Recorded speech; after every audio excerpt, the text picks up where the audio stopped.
ఆటోలో వెళ్ళాను, వేరే చోటకి వెళ్తే కూడా ఆ పాట వినపడింది. మీ అమ్మ ఇది నాయన అని వినాలనిపించింది ఒక రకంగా ఆ పాట. అట్లా హ్యాపీనెస్ ఇచ్చింది. కానీ ఆ స్టేజ్ మీద ఆయన పాడటం మైనస్ అయింది. కానీ తగ్గ అర్థం చెప్పలేదు, ఆ పాటకు తగ్గ ఎవరిని ఇవ్వలేదు. ఒక రిపోర్టర్ అడిగిన ప్రశ్నకి సరైన సమాధానం చెప్పలేదు. రిపోర్టర్కే వార్నింగ్ ఇచ్చేంత ఉంటుంది కదా, ఏదో ఈ స్టేజ్కి వెళ్ళిపోయాం నన్ను ఎవడు ఎదురుతాడులే అనే ఫీలింగ్లో ఉండి ఒక్కసారిగా కింద పడిపోయాడు. ఇప్పుడు ఆయన పరిస్థితి కింద పడినట్టే. కానీ బయటకు వచ్చి ఎవరైనా ఇవ్వాలి.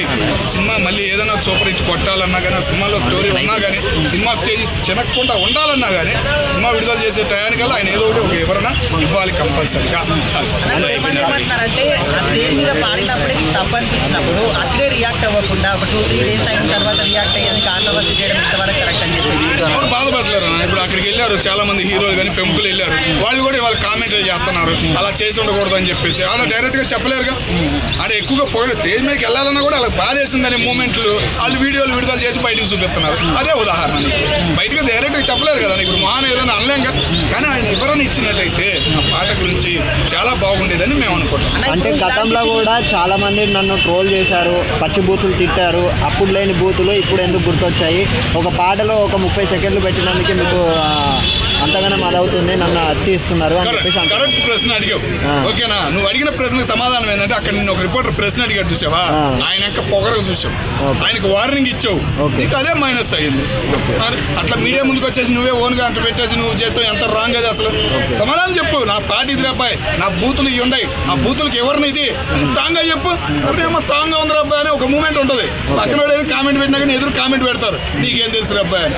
అర్థమైనా? తెలిసేటట్టు నువ్వు చేయలేకపోయావు. ఒక్కసారిగా కింద పడిపోయినట్టు సినిమా ఇచ్చావు. నేనే పెద్ద కొండను అన్నట్టు చూసావు. ఏమైంది? కొండ పగిలింది. ఇప్పుడు ఏం చేయలేని పరిస్థితి. అంతే.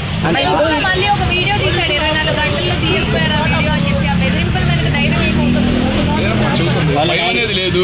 వాళ్ళ నాన్నగారు ప్రోగ్రామ్స్ చాలా సార్లు చూసాము. వాళ్ళ నాన్నగారు ఎప్పుడు ఇట్లా రివర్స్ అయిన మూమెంట్ అనేది మాకు కనపడలేదు. కానీ మరి ఈయన ఎందుకు రివర్స్ అయ్యారో అర్థం కావట్లేదు. అంటే కొంతమంది ఏమన్నారు, యూత్ కదా ఉంటుందిలే ఆ మాత్రం అని అంటున్నారు. కానీ అంత ఉండకూడదు. నీకు ఫ్యూచర్ ఉంది, నువ్వు చెడగొట్టుకున్నట్టే కదా. నువ్వు 100 ప్రశ్నలు వేస్తారు. ఏ రోజు సినిమా వాళ్ళు ప్రశ్నలకు సమాధానం చెప్పి లేదా పక్కకు పోవడం తప్ప ఇట్లా రివర్స్ వార్నింగ్ ఇచ్చిన ఏ హీరో లేడా? ఎవడన్నారు? ఒక్క హీరో పేరు చెప్పు నాకు. ఎన్టీ రామారావు కాలం నుంచి కూడా ఒక్క రిపోర్టర్కు వార్నింగ్ ఇచ్చినాడు ఒక్కడు లేడు. మరి అంటే ఇప్పుడు మీరేమంటున్నారు? వార్నింగ్ ఇవ్వాలి అని అంటున్నారా? వార్నింగ్ ఇవ్వడమే రాంగ్ ఆయనకి. ఆయన పాటకు సమాధానం చెప్పాలి. ఇలా ఉంది పాట, దీని గురించి నేను పాడాను, ఈ పదాలు ఎట్లా ఉండయి అని ఒక ఎవరిని ఇచ్చినట్టు ఎంత బాగుండేది ఆ స్టేజ్ మీద. వచ్చిన వాళ్ళైనా ఆనందపడేవాళ్ళు కదా. ఇప్పుడు వచ్చిన వాళ్ళు కూడా నేను బయటకు వచ్చి బండబూతులు చెప్తున్నారు ఓపెన్ చెప్పాలంటే. మరి వాళ్ళని కూడా నువ్వు వార్నింగ్ ఇస్తావా? ఇవ్వలేవుగా. మరి